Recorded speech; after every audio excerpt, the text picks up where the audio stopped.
mean, a couple of months ago, he was absolutely fucking flogging me from pillar to post. But he's gone a very different direction to what I have. You know, he's sort of similar to what Sydney and Fremantle look like at the start of their sort of youth runs. I mean, he's got some very good players that nobody really knows about. I mean, Jason Tutt, nobody really rated him until he came onto the scene and started smashing out some 100-plus score in his first game. But even looking outside his 22, he's got a lot of depth there. I mean, Cameron Guthrie and his emergence is Jaden Post, Dylan Robertson.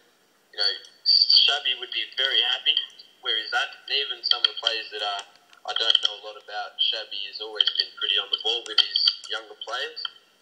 I'm pretty certain that he raised pretty much everyone on his list. So I don't think anyone would have two complaints from how Stoney's built up GWS. Yeah, exactly. Yeah, he's done a pretty good job with it. And, yeah, I'd say in about 2 years, he's really, if he wants to be, he'll be a force to reckon with. Yep. Well, we'll see if we can get Stife on the line for the much-awaited interview. Yep. I'll try and add him in. See how we do this. So we go down.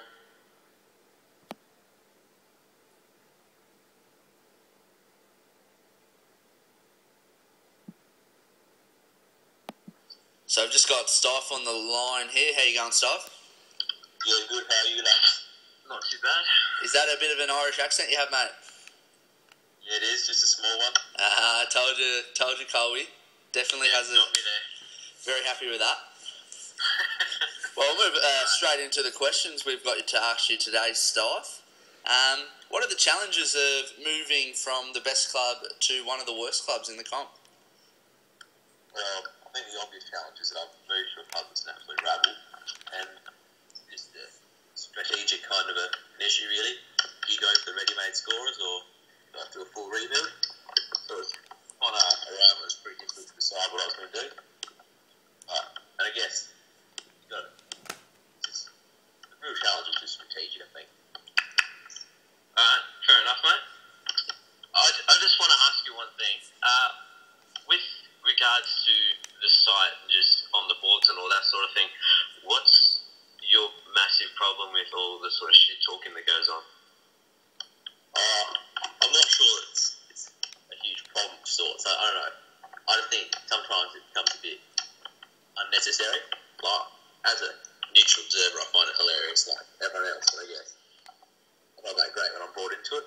But I think it's actually probably good for the site and moderation. So, do you think you're over emotional at times? Yeah, definitely.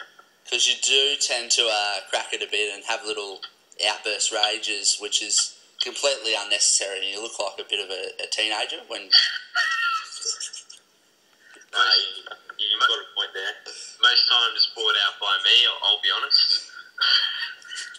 It's all a bit of fun, I reckon. So. We'll move back into the actual footy. What sort of... You mentioned before that it's majorly a strategic issue when taking over a new club. So what are your plans sort of going forward for Port Adelaide? Well, yeah, since I've been on the site, Port Adelaide's been like languishing down the bottom. They've had nothing really going for them. So I guess every other coach is trying to do a full rebuild. So I thought, well, maybe I'll try and get a bit more competitive and then like gradually rise up instead of just doing what Snappy's done and just kind of full rebuild. So I'm trying to get some ready-made points in to try and go up maybe 12 or 13 this season, then maybe the 8th season after. Yeah, very happy. I'm very happy with what you've done with the side Stife. As we know, Port Adelaide have been salad dwellers for the last little bit, and finally we've got a coach there that will actually trade and get some points in there and actually put up a side every week. So in that aspect, I'm very glad that DTM left and that you took over. Yeah, I just want to sort of cut in there with you've sort of been moving around a little bit, sort of while you've been on the site, a bit of a nomad really. Are you planning to stick with Port, for the long term or whatever, until they win a flag, or are you just sort of hoping to get them into a decent position and then handball them off to somebody else? I don't know really. I'd love to see Port win a flag, and that's what I'm aiming for. But really, I guess guess if it comes to the stage where I've turned Port into a competitive unit, and there's another club that needs me to go and they're into a competitive unit, I'll move for the good of the side. But personally, I'd love to win a flag at Port and stay there for 10 years if I could, you know. So we're not going to look at this interview in 6 months' time, and you've decided you've had enough of Port Adelaide and we're looking to move on, or you'll quit the side. No, I'll be here in 6 months. Good boy. Good to hear. Last question for you, Stifey, was what happened with Jinxie the other day? Little Spud had a bit of a rage about it.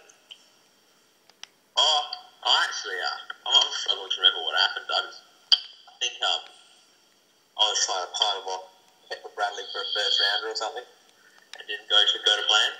Yeah, the basic sort of report that I've gotten from Spud was that you were trying to bully him into some trade. He didn't really go into the specifics, but I'll guess that it's the Kepler Bradley one. So, were you actually trying to bully the new kid on the block into a trade or anything like that? Yeah, I wouldn't say I was trying to bully him at all. I was just trying to negotiate. So you weren't using the RLL method of bullying? No, can't say I was trying to use that at all, but I don't know. Just a quick question. So you tried to get a first rounder for Kelper Bradley? I think it was 34 and 50 or something, so something like that. Fucking hell. 34 and 50 for Kepler Bradley. It would have been a masterstroke. So. Shit. Well, at least he wrote back to you. I'm struggling to get a reply. I wouldn't have replied to that either if someone had offered me Kepler Bradley for 34 and 50. Well, you put him as an interest, so what do you expect? Yeah, he's declared interest in Daniel Jackson from me as well, so he's obviously got a thing for a couple of those boys. Well, he obviously doesn't want quality players at his club. So then I guess he should be going for Ryan Gamble. Nah, quality call. Alright, well, we've had enough of you, Stife, so we'll talk to you later in the week, mate. Yes, mate. See you, mate. Thanks for that.